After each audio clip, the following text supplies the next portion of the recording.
Assalamualaikum warahmatullahi wabarakatuh. Assalamualaikum warahmatullahi wabarakatuh. Perkenalkan, saya Askilakun Atira dari kelas 11 F1 absen 11. Pada kesempatan kali ini saya akan membahas 4 bab materi pada pelajaran PAI kelas 11 semester 2. Selamat menyaksikan. Oke teman-teman, aku bakal ngajak kalian semua untuk mempelajari salah satu bab di materi kelas 11, yaitu bab pernikahan. Nah, pengertian dari pernikahan itu sendiri secara bahasa adalah menghimpun atau menyatukan. Dan diperjelas lagi secara istilah adalah sebuah akad yang diucapkan untuk menghalalkan hubungan antara perempuan dan laki-laki untuk membentuk suatu keluarga yang sah sesuai dengan syariat agama Islam. Nah, selanjutnya kedudukan pernikahan di dalam Islam itu juga sangat penting banget. Yang pertama adalah sebagai ibadah dan mengikuti sunnah Rasulullah, di mana Islam sendiri menetapkan akad pernikahan ataupun pernikahan itu menjadi misaqan ghalidhan, yang artinya adalah perjanjian yang kuat. Nah, melalui perjanjian yang kuat ini bisa disimpulkan bahwa pernikahan itu merupakan suatu ibadah yang panjang dan sudah ditetapkan Allah dan menjadi ibadah yang disunahkan oleh Rasulullah Shallallahu Alaihi Wasallam. Yang kedua, pernikahan ini kedudukannya adalah untuk menjaga kehormatan seorang manusia, di mana kita tidak bisa pungkiri bahwa kita memiliki kedudukan yang ketiga, yaitu kita memiliki fitrah di dalam hidup kita. Kita tidak bisa menghalangi bahwasanya kita sebagai manusia itu pasti memiliki secara biologis dan lain sebagainya, itu pasti memiliki hasrat untuk saling mencintai dan memberikan kasih sayang. Sehingga untuk menyalurkan kasih sayang itu dengan cara yang sah, dengan cara yang halal, maka pernikahan ini dijadikan ibadah serta untuk melindungi kehormatan kita di mata Allah dan juga mata manusia lainnya. Nah, yang selanjutnya kita akan bahas tentang hukum pernikahan. Hukum di pernikahan ini dibagi menjadi 5. Yang pertama adalah wajib tentunya. Hukum yang wajib ini adalah ketika seseorang telah mapan secara ekonomi, secara mental, dan lain sebagainya, dan dia memiliki perasaan takut jika dia harus terjerumus ke dalam perbuatan zina, sehingga wajib hukumnya untuk orang ini segera dinikahkan atau melaksanakan pernikahan. Yang kedua adalah hukumnya sunnah. Hukum sunnah itu apa? Jadi ketika seseorang ini misalkan dia sudah mapan nih, secara mental dia udah oke, secara usia dia sudah boleh melakukan pernikahan, secara ekonomi dia juga sudah mapan, tetapi dia merasa bahwa masih ada kewajiban-kewajiban lain yang harus dilakukan. Misalkan dia masih ada pekerjaan ataupun dia masih ada melanjutkan studi ke tingkat yang lebih tinggi dan lain sebagainya, sehingga dia rasa bahwasanya dia takut tidak bisa memprioritaskan keluarganya. Dan pada kondisi ini si orang tersebut juga merasa bahwa dia masih bisa menahan dirinya dari perbuatan zina. Jadi pernikahan ini disunahkan untuk orang tersebut. Yang ketiga adalah mubah. Mubah di sini artinya bahwa pernikahan itu tidak memiliki apa ya, tidak menjadi tidak ada halangan yang terlalu kuat bagi dia, tidak ada juga suatu kewajiban yang terlalu kuat untuk dia. Jadi netral aja gitu kalau mubah ini. Dan yang keempat adalah makruh. Makruh di sini artinya apa? Jadi ketika seseorang dia sudah siap, seharusnya dia itu sudah diperbolehkan menikah secara usia dan lain sebagainya, tetapi sebenarnya tuh dia belum mapan gitu secara ekonomi, secara mental dia juga belum terlalu mapan. Tapi memang sih secara usia dia sudah diperbolehkan menikah. Nah, tapi untuk dia memiliki kewajiban ataupun untuk dia yakin sama dirinya sendiri untuk bisa memenuhi kewajiban dia sebagai entah jadi kepala keluarga ataupun mematuhi suami sebagai istri, itu dia belum siap nih untuk itu. Makanya dikatakan sebagai hukumnya makruh kayak gitu. Nah, yang selanjutnya adalah yang terakhir adalah haram. Jadi pernikahan ini dikatakan haram ketika pernikahan itu tidak dilakukan atas dasar kasih sayang. Jadi pernikahan itu dilakukan karena misalkan karena perbuatan zina dan lain sebagainya yang mengarah kepada perzinaan, dan juga apabila pernikahan itu dilakukan karena ada niat buruk di dalam diri seseorang. Apalagi terlebih lagi jika ditambahkan dengan misalnya kan seseorang ini belum siap secara mental, belum siap secara ekonomi, belum siap secara pokoknya dari segi apapun di dalam diri dia sebenarnya dia belum siap. Walaupun tapi karena misalkan nih ada beberapa kasus di Indonesia, bahkan di luar negeri juga ada orang yang hamil di luar nikah dan lain sebagainya, itu dikatakan pernikahannya adalah pernikahan yang haram karena secara mental sebenarnya mungkin dia belum siap, tapi dia sudah lebih dulu harus menikah karena ada suatu urgensi ataupun ketika ia harus bertanggung jawab atas perzinaannya tersebut. Yang selanjutnya kita akan bahas tentang tujuan pernikahan. Tujuan pernikahan ini tidak lain tidak bukan adalah yang sering sekali diucapkan oleh orang-orang ketika mengucapkan selamat kepada orang menikah, yaitu sakinah, mawaddah, dan warohmah. Nah, sakinah ini merupakan perasaan tenang yang bisa kita dapatkan ketika kita bersama dengan pasangan kita. Yang kedua, tujuan menikah itu adalah ketika kita bisa saling menumbuhkan cinta dan perasaan menumbuhkan cinta antara kita dengan pasangan kita. Dan yang ketiga ada warohmah, yaitu kita bisa saling memberikan kasih sayang kepada pasangan kita. Dan selain itu, tujuan dari pernikahan juga untuk menghindari perbuatan zina dan menjaga kehormatan kita sebagai manusia. Selain itu, jika kita melakukan pernikahan secara baik dan juga secara sah secara hukum agama maupun hukum di negara kita juga bisa salah satu tujuannya adalah kita bisa melahirkan anak-anak bangsa, melahirkan anak-anak yang soleh dan solehah untuk kedepannya, untuk masa depan Indonesia, untuk masa depan negara-negara kita dan lain sebagainya. Oke, selanjutnya aku juga akan bahas tentang prinsip cara kita mencari pasangan. Cara kita mencari pasangan ini sebenarnya sudah ditentukan oleh Rasulullah SAW. Yang pertama itu kita perlu melihat agamanya dulu nih, bagaimana cara dia berhubungan, bagaimana hubungan dia dengan Tuhannya, bagaimana hubungan dia dengan keimanannya seperti itu. Kenapa demikian? Karena agama ini yang nantinya akan menjadi tumpuan dalam bahtera kehidupan berumah tangga, yang akan menjadi arah bagi kedua pasangan tersebut untuk kemana nih arah pernikahannya, dan agamalah yang nantinya akan menjadi pedoman dalam hidup di dalam hidup rumah tangga mereka. Yang intinya agama itu yang nantinya akan menjadi pegangan mereka, akan menjadi arah mereka dalam menjalankan kehidupan rumah tangga. Jadi agama itu sangat penting untuk dimiliki kedua pasangan, baik itu laki-laki ataupun perempuan. Yang selanjutnya yang perlu dilihat dari seorang pasangan itu adalah akhlaknya. Mengapa demikian? Karena nantinya ketika kita telah menikah, kita akan berhadapan dengan akhlak si seorang pasangan kita tersebut gitu sehari-hari. Jadi akhlak itu juga penting gitu untuk distandarisasi sama diri kita. Kalau misalkan menurut kalian, oh standar akhlak aku segini, sedangkan aku nggak cocok sama orang seperti ini, lebih baik jangan dinikahi, jangan dinikahi orang tersebut. Karena nantinya kita akan berhadapan dengan akhlak dia sehari-hari dan mungkin bisa saja itu menimbulkan konflik di antara kalian. Dan yang ketiga adalah ketika kita memilih pasangan, kita juga boleh loh untuk melihat keturunannya ataupun melihat latar belakang keluarganya. Mengapa demikian? Ini akan setara dengan konsep kafaah yang diajarkan dalam ajaran Islam. Kafaah ini adalah kesetaraan. Ketika kita mempelajari dan mengetahui bagaimana latar belakang keluarganya, kita akan mengetahui bagaimana ekonomi keluarganya, bagaimana dia diajarkan oleh oleh keluarganya, bagaimana akhlak dia dari keluarganya dan lain sebagainya. Hal ini kenapa setara dengan dengan sebuah ketentuan kafaah? Karena kesetaraan ini juga ternyata diperbolehkan untuk diperhatikan dari Allah Subhanahu wa taala, memperbolehkan kita untuk memperhatikan kesetaraan ketika kita memilih pasangan. Mengapa demikian? Karena ketidaksetaraan antara kita dengan pasangan kita nantinya bahkan bisa menimbulkan konflik. Jika misalkan kita memiliki pasangan yang berbeda status sosial, maka akan menimbulkan suatu kesenjangan sosial, atau misalkan perbedaan ekonomi akan menimbulkan kesenjangan ekonomi yang nantinya hanya akan membuat rumah tangga itu menjadi konflik karena dari kesenjangan-kesenjangan tersebut. Jadi untuk kita melihat latar belakang dan menerapkan konsep KPA ini sangat dianjurkan ketika kita mencari pasangan. Dan yang terakhir, yang perlu kita lihat, kita boleh banget sesuai dengan sunnah Rasulullah juga. Rasulullah SAW juga mensunahkan kita untuk mencari pasangan itu berdasarkan harta dan juga fisiknya. Jadi boleh loh kalau misalkan kita cari pasangan itu yang cantik, yang ganteng gitu kan, supaya ketika kita melihat dia sehari-hari kita merasa bahagia dan tentram. Yang selanjutnya saya akan bahas tentang proses menuju pernikahan. Proses menuju ke pernikahan ini nggak ujuk-ujuk langsung pernikahan, itu enggak, tapi Allah juga memberikan kita cara-cara untuk kita mengenal pasangan kita dengan cara yang sesuai dengan syariat agama. Yang pertama itu ada namanya ta'aruf. Ta'aruf ini adalah posisi ketika kita diperbolehkan untuk mengenali pasangan kita, tapi tetap dengan sesuai syariat dan juga tidak bebas begitu saja, tapi tetap ada keluarga lah, ibaratnya tetap ada keluarga yang mendampingi kita saat proses perkenalan tersebut. Dan yang kedua adalah khitbah. Khitbah ini secara bahasa Indonesianya mungkin lebih ke lamaran. Lamaran ini adalah tingkatan kedua setelah kita melakukan ta'aruf, di mana lamaran ini ketika seseorang sudah yakin dengan pasangannya tersebut dan sudah siap dan sudah niat untuk menikahi pasangan tersebut, maka dia akan melamar pasangannya tersebut, mengkhitbah pasangannya tersebut kepada keluarganya atau meminta kepada keluarganya agar bisa dan segera untuk dinikahi. Oke, sekarang kita akan melanjutkan materi tentang pernikahan. Nah, pernikahan ini kan tadi udah dijelasin kalau misalkan termasuk dari bagian ibadah, bahkan termasuk bagian sunnah dari Rasulullah. Sehingga sebagai bentuk rangkaian ibadah, pernikahan ini juga memiliki rukun-rukun yang harus dipatuhi seperti ibadah-ibadah lainnya. Rukun dari pernikahan ini ada 5. Yang pertama, pastinya harus ada calon mempelai pria dan juga calon mempelai wanita. Harus ada calon suami dan calon istrinya. Dan sebagaimana yang telah dikatakan pada surat Ar-Rum ayat 21, di mana perempuan dan laki-laki yang dinikahkan ini harus berdasarkan jenis-jenismu sendiri gitu kan. Allah telah memberikan pasangan kepada kita berdasarkan jenis-jenismu sendiri. Dalam artian apa? Harus sama-sama manusia. Jadi dalam rukun pernikahan ini, selain ada calon mempelai pria dan wanita, harus diketahui dulu nih, mempelai pria dan wanita ini identitasnya dan latar belakangnya seperti apa, identitasnya siapa, namanya siapa. Benar-benar harus diketahui semuanya dan harus sesuai dengan syariat. Nah, jadi jangan sampai kalau misalkan nanti ada yang nikah sama robot, itu nggak boleh ya guys, atau nikah sama boneka itu dilarang ya, karena harus sama-sama manusia. Nah, yang selanjutnya, untuk si perempuan, untuk mempelai perempuan itu diberikan syarat tambahan, yaitu dia tidak sedang dalam masa yang dilarang untuk menikah, seperti masa idah dan lain sebagainya, yang nanti kita akan jelaskan juga. Nah, rukun yang ketiga itu wajib hukumnya kalau misal dalam pernikahan itu untuk ada wali. Wali ini dibagi jadi 2, ada wali nasab sama wali hakim. Wali nasab ini adalah orang-orang yang nantinya akan menyerahkan si perempuan kepada calon suaminya, tapi orang-orang ini merupakan seorang wali yang sedarah dengan sisi perempuan tersebut, misalkan kayak ayahnya, kakeknya, mungkin abang kandungnya dan lain sebagainya, itu adalah wali nasab. Sedangkan wali hakim merupakan seorang wali yang tidak sedarah dengan si perempuannya. Nah, wali hakim ini digunakan ketika ada suatu pernikahan tapi si perempuan ini misalkan sudah tidak ada ayahnya dan tidak ada lagi keluarga yang bisa menjadi wali nasabnya, dan juga misalkan ketika ayahnya dia tidak mengetahui identitas ayahnya lah misalnya. Jadi itu dibolehkan menggunakan wali hakim yang nanti akan didatangkan dari KUA itu sendiri. Nah, yang selanjutnya adalah harus adanya 2 orang saksi. 2 orang saksi ini harus berjenis kelamin laki-laki, dia harus sudah balik, beragama Islam, dan juga yang pasti dia harus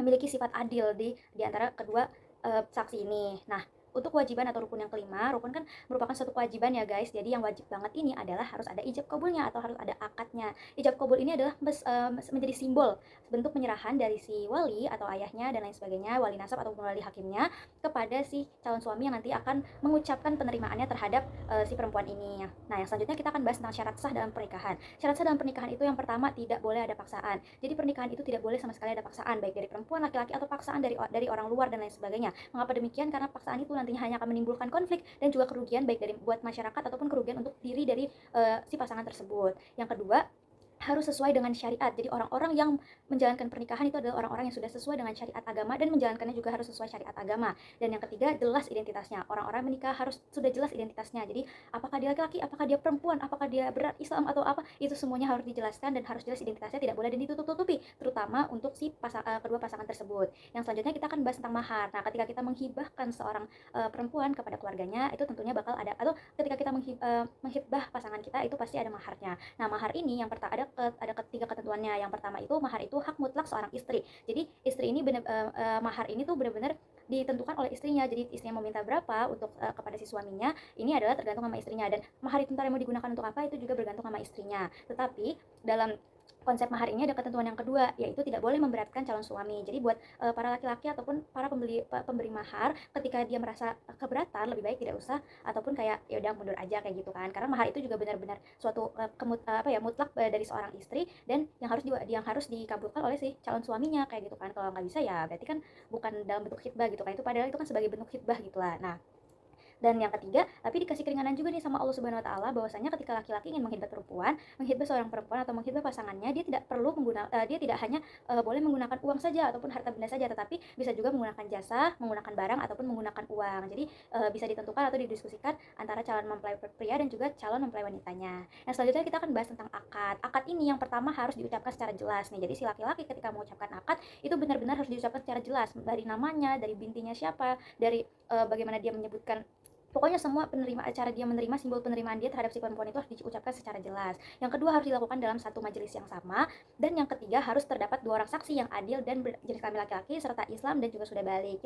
Sehingga pernikahan atau akad tersebut dianggap sebagai akad yang sah. Yang selanjutnya kita akan bahas tentang walimah. Walimah itu adalah seperti kalau di dalam acara pernikahan tuh kayak resepsinya gitulah, ataupun kayak sekedar ngasih tahu ke orang-orang kalau misalkan ada A dan B sudah menikah. Tujuannya apa? Bukan untuk pamer, bukan untuk sombong, bukan untuk apa, tapi walimah ini justru memang dianjurkan oleh Allah Subhanahu wa taala sebagai bentuk rasa syukur kedua mempelai dan juga keluarga atas pernikahan yang telah dijalankan. Selain itu juga untuk menghindarkan fitnah ataupun hoaks-hoaks di luar sana yang ketika melihat si pasangan ini lagi misalkan berjalan berdua dan lain sebagainya, untuk menghindari fitnah dari orang-orang luar. Jadi kabar baik itu harus disampaikan juga kepada orang-orang, disampaikan kepada masyarakat dengan cara yang baik. Yang terakhir kita akan membahas tentang administrasi negara, di mana ketika kita melaksanakan pernikahan itu tentunya harus ada administrasi negara, harus dicatat dalam KUA sehingga mempelai pria dan wanita serta rumah tangga mereka ini mendapatkan perlindungan hukum dari negara.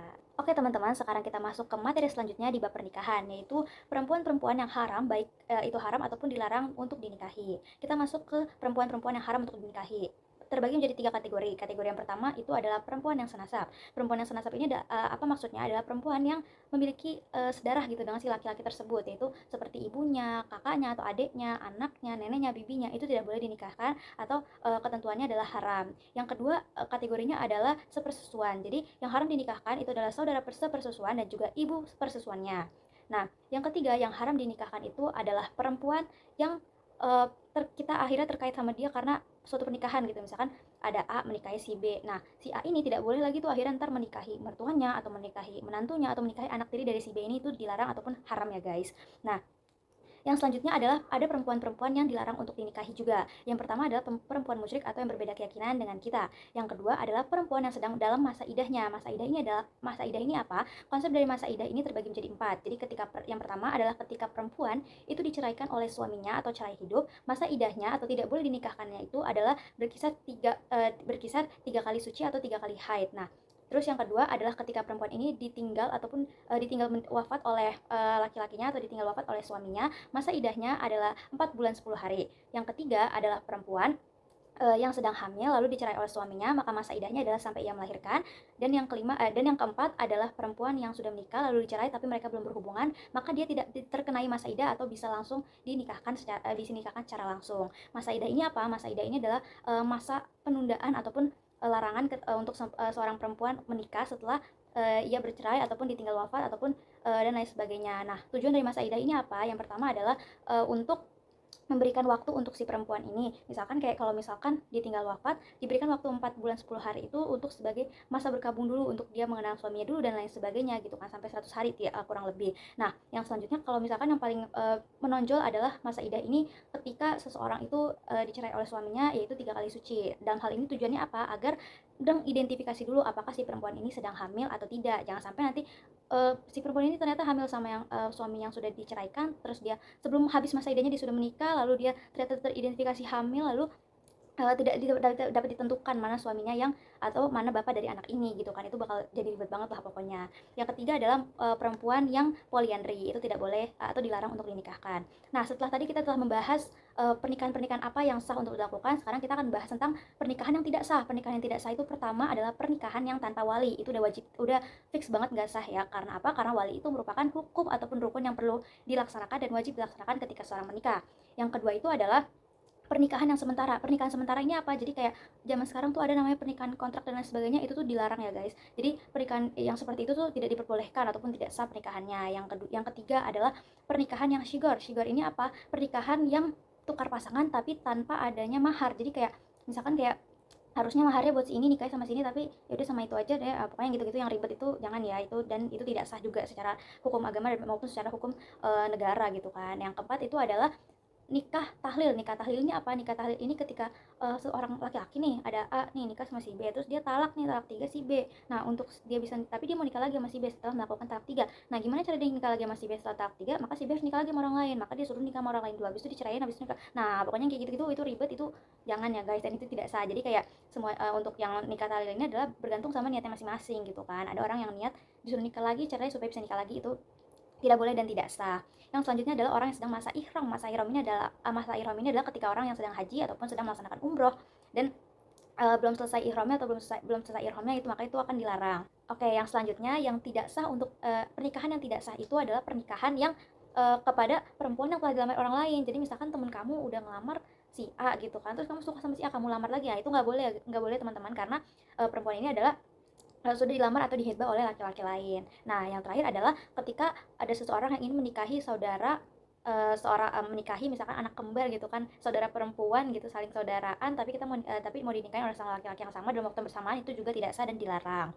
Oke teman-teman, yang selanjutnya kita akan membahas kepada materi terakhir, yaitu tentang kewajiban, hak dan kewajiban seorang suami dan istri. Kewajiban dan hak dari seorang suami dan istri. Untuk seorang suami itu ada kewajiban yang pertama, yang pastinya harus menafkahi istri dan juga keluarganya. Yang kedua adalah dia harus melindungi keluarganya. Nafkah ini apa sih? Nafkah ini bukan cuma sekedar uang, tapi nafkah ini adalah bagaimana istilah kata tuh si laki-laki ini harus mencari uang, harus banting tulang untuk mencari uang itu, terus membelikan alat dan bahan makanannya, lalu dia memasakkannya dan sampai ia menyuapkan kepada istri dan anak-anaknya, itulah yang disebut dengan nafkah.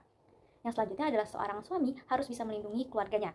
Sedangkan kewajiban seorang istri adalah taat kepada suami dan juga membantu suami di dalam beberapa pekerjaannya gitu, seperti mengurus rumah tangga, terus sama apa ya, kayak bersama suami, bersama-sama uh, bersama suaminya untuk membangun keluarga yang sakinah mawaddah warahmah. Yang selanjutnya kita membahas tentang perceraian nih, yang tidak bisa kita pungkiri bahwa manusia itu semakin berkembang dan rasa cinta itu bisa saja tumbuh, juga bisa semakin menurun. Nah, ketika rasa cinta itu mulai menurun, mungkin akan ada suatu konflik ataupun perkelahian di dalam rumah tangga, dan itu merupakan hal yang wajar. Nah, bagaimana cara kita mengatasi konflik itu ketika konflik itu sudah tidak bisa dibendung lagi, untuk agar kita tetap bisa menjaga kehormatan dari si laki-laki ataupun perempuan, dan agar tidak makruh ke depannya, ataupun kayak kalau misalkan konflik terus ataupun berantem terus kan itu nggak baik ya teman-teman. Jadi untuk menghindari hal tersebut ada yang namanya konsep perceraian. Perceraian ini bisa dilakukan ataupun bisa dimulai dengan dua hal. Yang pertama itu adalah dengan talak. Talak ini dibagi menjadi dua lagi, yaitu adalah talak raj'i dan talak bain. Nah, kalau talak raj'i ini adalah talak yang masih bisa rujuk lagi, ataupun talak satu atau talak dua. Sedangkan kalau talak tiga atau talak bain ini adalah talak yang tidak bisa rujuk lagi kecuali dengan akad yang baru. Nah, yang kedua ada hulu. Hulu ini apa? Hulu ini adalah sebuah perceraian yang diminta oleh si istrinya dengan persyaratan tertentu. Jadi si istrinya ini yang memang meminta untuk diceraikan dengan adanya apa namanya tuh, kayak ada ketentuan ataupun ada bayarannya atau imbalannya lah, seperti itu. Oke teman-teman, jadi sekian materi dari bab pernikahan. Oke teman-teman, selanjutnya kita akan membahas tentang salah satu bab di materi PAI kelas 11, yaitu tentang adab bersosial media. Pastinya teman-teman udah pada tahu dong apa itu sosial media. Dan betul banget, sosial media ini merupakan salah satu platform yang memberikan kesempatan dan juga membuka peluang untuk para penggunanya agar dapat berinteraksi dan juga bertukar informasi dengan orang-orang yang bahkan tidak ia kenal secara global. Nah, untuk itu sosial media ini terbagi menjadi bentuk-bentuk aplikasi nih. Ada yang seperti sekarang udah sering banget kita gunakan seperti aplikasi WhatsApp untuk berkomunikasi, terus juga ada Instagram, terus ada TikTok dan lain sebagainya yang bisa menghubungkan kita kepada dunia global. Nah, yang selanjutnya aku bakal bahas kepada kalian tentang fungsi-fungsi dari media sosial ini sendiri. Yang seperti kita udah gunakan setiap hari ya, media sosial ini bisa kita gunakan untuk berkomunikasi dan bersilaturahmi. Misalkan kayak aku sama nenek aku yang berjaraknya sangat jauh nih. Aku di Jakarta sedangkan nenek aku di Palembang. Kami bisa tetap menjaga silaturahmi, bisa tetap saling berbagi informasi dan bertukar informasi, bisa bertukar kabar dan lain sebagainya untuk media komunikasi. Yang selanjutnya, media sosial ini juga bisa sebagai bentuk media dakwah yang nantinya akan menyebarkan informasi serta edukasi kepada orang-orang. Jadi karena media ini adalah bersifat global, bahkan bisa juga kayak kalau kita nge-share di status WA itu dilihat oleh orang-orang tertentu juga bisa seperti itu. Tapi intinya media sosial ini bisa digunakan untuk menyebarkan informasi dan juga edukasi. Yang selanjutnya, media sosial ini juga kita bisa gunakan untuk hiburan nih teman-teman. Jadi kayak sehari-hari kita lagi gabut atau misalkan kita lagi bosen, kita lagi mau istirahat, kita bisa main game, nonton YouTube, terus scroll IG gitu kan. Dimana ketika kita melakukan hal tersebut kita bukan hanya mendapat hiburan tapi kita juga mendapatkan beberapa manfaatnya seperti yang tadi tuh mendapat informasi, edukasi dan lain sebagainya. Itulah fungsi-fungsi dari sosial media.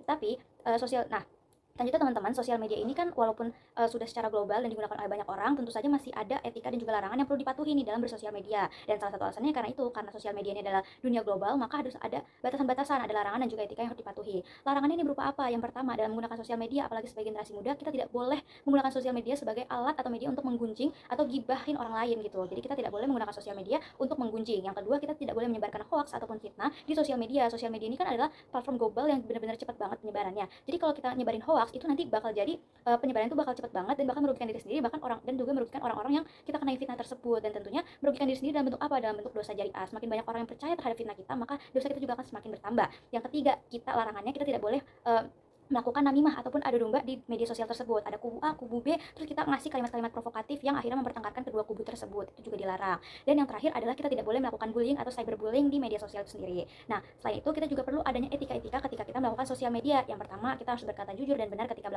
ketika sedang berselancar di dunia sosial media, ketika berkomentar dan lain sebagainya. Terus yang kedua, kita tidak boleh menyebarkan berita hoax, kita tidak boleh berbohong, dan kita tidak boleh menyakiti hati orang lain atau membuli orang lain.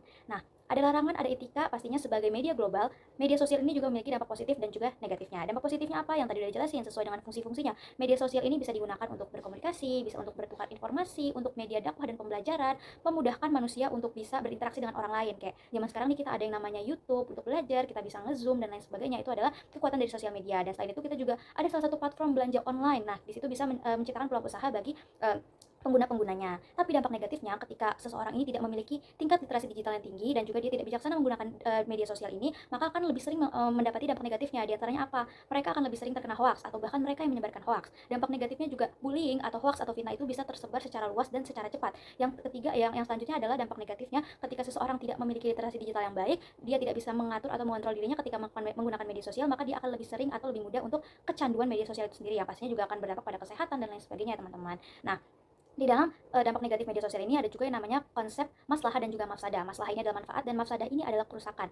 Jadi konsep kedua ini adalah di dalam konsep kedua ini ada suatu kayak suatu prinsip yang harus ditetapkan ketika kita mau memposting sesuatu ke media sosial, yaitu kita harus lebih mengutamakan mafsadah, mengutamakan kerusakan, bukan gitu maksudnya. Tapi ketika kita mengupload konten atau kita mengupload suatu konten dan itu sebenarnya mengandung maslahah yang banyak atau mengandung manfaat yang banyak, tetapi ada sedikit saja kerusakan ataupun mafsadah di dalamnya, maka lebih baik konten itu tidak usah di-share ataupun tidak usah diposting. Karena sedikit saja mafsadah itu bisa mengakibatkan kerusakan dan juga bisa mengakibatkan kerusakan yang luas walaupun masalahnya sebenarnya lebih besar seperti itu. Nah, yang terakhir kita harus mengimplementasikan bagaimana cara kita beradab di dalam sosial media. Kita harus menjadi orang-orang yang baik dan memanfaatkan sosial media sebagai dampak positif bagi diri kita sendiri dan juga bagi orang lain. Contohnya gimana? Kita bisa menggunakan media sosial untuk berbagi edukasi, terus kita bisa menggunakan media sosial ini untuk media dakwah gitu. Misalkan kita buat konten-konten yang islami, konten-konten kayak bikin IG story tapi ada ayat-ayat Qur'annya. Nah, itu tuh konten-konten yang bermanfaat, dan kita bisa menggunakan sosial media juga untuk bukan hanya membagikan tapi juga untuk mempelajari edukasi-edukasi yang ada di media sosial tersebut dengan bijak dan literasi digital yang tinggi.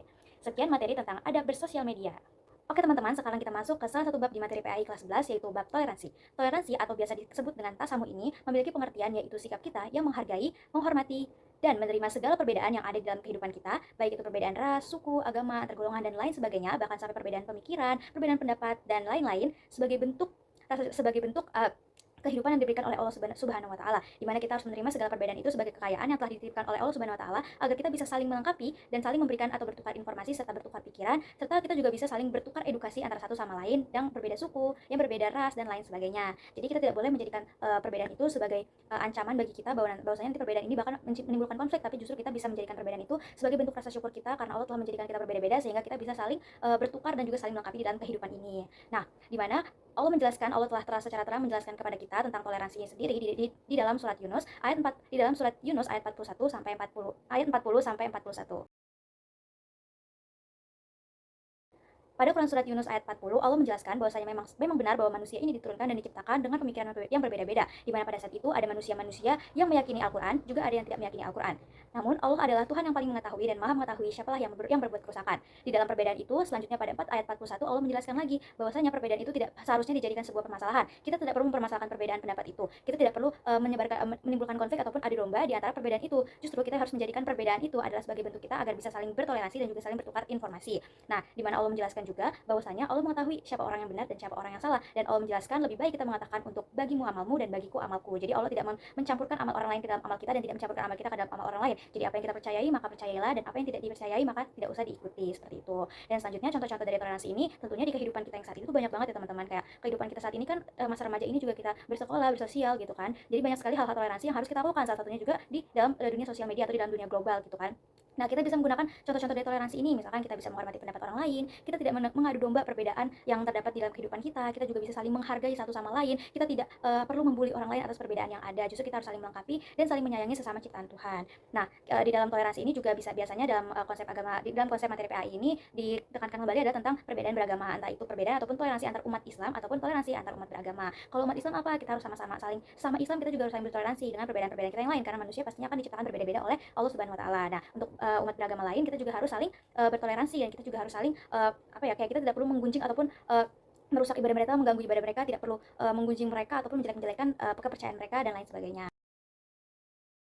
Nah, yang selanjutnya Allah juga menekankan kembali pada Quran surat Al-Maidah ayat 32, di mana di situ Allah menekankan bahwa ketika seseorang tidak bersikap toleransi dan juga dia menggunjing orang lain, maka akan dikenakan hukuman. Allah mengimplementasikannya dalam sebuah kisah di mana kaum Bani Israel yang mendapatkan suatu ketentuan jika ia membunuh satu orang maka disetarakan dengan ia membunuh banyak orang. Mengapa demikian? Karena membunuh satu orang saja itu membunuh satu orang tanpa alasan saja itu sudah sebagai bentuk diskriminasi terhadap orang tersebut. Dan itu sebagai rasa tidak bersyukurnya kita terhadap apa yang telah diciptakan Allah, dan kita tidak meyakini ataupun kita tidak bersyukur terhadap apa yang telah Allah ciptakan, terhadap hak kehidupan yang Allah berikan kepada orang yang tersakiti ataupun yang terhina tersebut. Jadi Allah mengatakan bahwa ketika seseorang membunuh orang lain tanpa alasan, maka sama saja dengan membunuh banyak orang. Dan Allah juga mengatakan bagi mereka yang memelihara kehidupan orang lain, satu saja kehidupan orang lain, maka ia telah seolah-olah memelihara kehidupan banyak orang. Karena di sini Allah menekankan bahwa hak kehidupan seseorang itu merupakan anugerah dari Allah yang harus sama-sama kita lindungi, harus sama-sama kita memberikan kasih sayang kepada siapapun orangnya walaupun kita saling berbeda-beda. Sekianlah materi toleransi pada bab PAI kelas 11. Baik teman-teman, pada kesempatan kali ini saya akan mengajak teman-teman semuanya untuk mempelajari salah satu bab di materi PAI kelas 11, yaitu bab Syu'abul Iman, yang dibagi menjadi 4 Syu'abul Iman, yaitu muru'ah, malu, zuhud, dan juga ikhlas. Kita masuk ke materi pertama, yaitu muru'ah. Muru'ah di sini adalah menjaga kehormatan, yang artinya adalah proses diri kita untuk menjaga kehormatan, harga diri, serta martabat kita sebagai manusia. Di mana muru'ah ini nantinya akan menjadi benteng kita untuk menghadapi kehidupan, untuk menjaga diri kita dan juga menjaga perilaku serta perbuatan kita dari perbuatan yang tidak pantas dilakukan dan yang tidak terpuji. Muru'ah di sini terbagi menjadi 3 dalam konsep menjaga kehormatannya. Yang pertama adalah muru'ah untuk diri sendiri, di mana kita perlu melakukan penjagaan terhadap diri kita sendiri, seperti menjaga tingkah laku dengan tujuan untuk menjaga nama baik diri kita sendiri serta martabat kita sebagai manusia, menjaga kehormatan diri kita sendiri sebagai manusia ciptaan Tuhan, ciptaan Allah Subhanahu wa taala. Yang selanjutnya adalah muru'ah di hadapan manusia lainnya. Sebagai manusia, sebagai sesama makhluk dan ciptaan Allah, kita harus saling menjaga kehormatan, baik menjaga kehormatan diri kita sendiri di hadapan manusia lain maupun menjaga kehormatan orang lain, maupun menjaga kehormatan lain. Dengan cara apa? Kita sebagai manusia harus bisa saling menghargai pendapat dan perbedaan orang lain. Kita tidak boleh menjelek-jelekan orang lain dan membuka aib orang lain yang nantinya akan memperburuk ataupun menjelekkan harkat dan martabat orang lain tersebut. Tentunya juga bisa merugikan diri kita sendiri. Yang selanjutnya kita harus menjaga kehormatan dan muru'ah di hadapan Allah. Dengan cara apa? Kita harus malu kepada Allah jika kita melakukan suatu hal yang tidak pantas dan dilarang oleh Allah Subhanahu wa taala. Yang selanjutnya, untuk contoh dari muru'ah ini sendiri bisa kita katakan seperti misalnya kita menggunakan perkataan yang baik sehari-hari, yang kita ketahui bahwa saat ini banyak sekali generasi muda yang sudah tidak memperhatikan bagaimana cara mengeluarkan kata-kata yang baik. Banyak sekali bahasa-bahasa yang tidak baik dikeluarkan oleh generasi muda saat ini ketika berbicara dan berkomunikasi dengan orang-orang di sekitarnya. Yang kedua, kita bisa menggunakan pakaian yang baik dalam bentuk apa? Agar kita bisa menjaga kehormatan diri kita, menjaga nama baik kita di hadapan orang lain. Menggunakan pakaian baik, menjaga harga diri kita dan juga menjaga perbuatan kita. Misalkan kita tidak boleh menggunjing orang lain baik di depan maupun di belakang orang itu. Kita juga tidak boleh melakukan perilaku-perilaku yang tidak terpuji, misalkan dengan mencontek dan lain sebagainya. Karena itu bisa menghilangkan harkat dan martabat kita serta nama baik kita, baik itu di hadapan orang lain maupun di hadapan Allah Subhanahu wa taala. Yang selanjutnya kita masuk ke materi ikhlas. Ikhlas di sini artinya bersih atau membersihkan.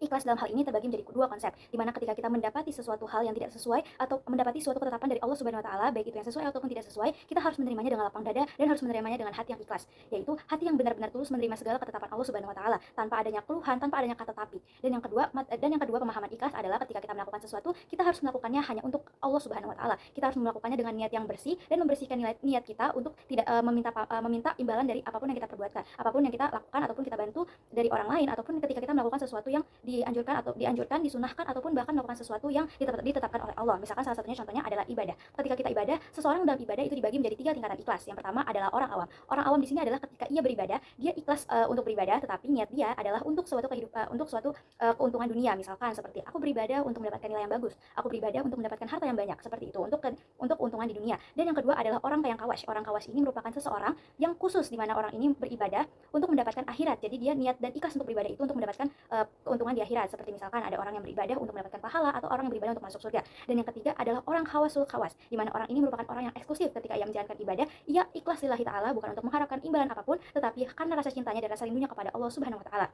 Sebagai contoh dari rasa ikhlas ini, misalkan ketika kita dimintai bantuan oleh orang tua, kita tidak boleh meminta imbalan ataupun minta hadiah kepada orang tua kita, tapi kita harus membantu orang tua kita dengan rasa ikhlas, dan kita harus berharap imbalan tersebut akan datang dari Allah Subhanahu wa taala. Ketika kita melakukan suatu kebaikan, maka Allah akan menimpali ataupun memberikan kebaikan itu kembali kepada kita, sekecil apapun kebaikan itu. Dan ketika kita melakukan keburukan, sekecil apapun itu keburukan, Allah juga akan memberikan keburukan itu kembali kepada kita. Dan yang selanjutnya kita akan membahas tentang al-haya atau malu. Malu di sini adalah rasa rendah diri, bukan untuk menjadi manusia yang terlalu rendah di hadapan orang lain, tapi untuk menjadi manusia yang rendah diri untuk ketika melakukan perilaku yang tidak terpuji di hadapan Allah. Al-haya ini akan menjadi benteng kita untuk melakukan perlakuan yang selalu baik, dan menjadi benteng kita dari perlakuan yang tidak pantas untuk dilakukan. Jadi rasa malu ini bukan seperti kita rasa malu malu untuk maju ke depan atau malu untuk tampil, tetapi malu yang dikatakan oleh Rasulullah di sini adalah malu ketika kita melakukan hal yang tidak pantas dan itu disaksikan oleh Allah Subhanahu wa taala atau disaksikan oleh orang lain. Rasa malu di sini nantinya akan menjadi pelindung kita agar kita memiliki peringatan agar tidak melakukan hal-hal yang tidak baik, Di mana rasa malu ini yang juga menjadi salah satu prinsip bahwasanya semua orang itu adalah sama, tetapi iman dan juga rasa malunya yang menjadi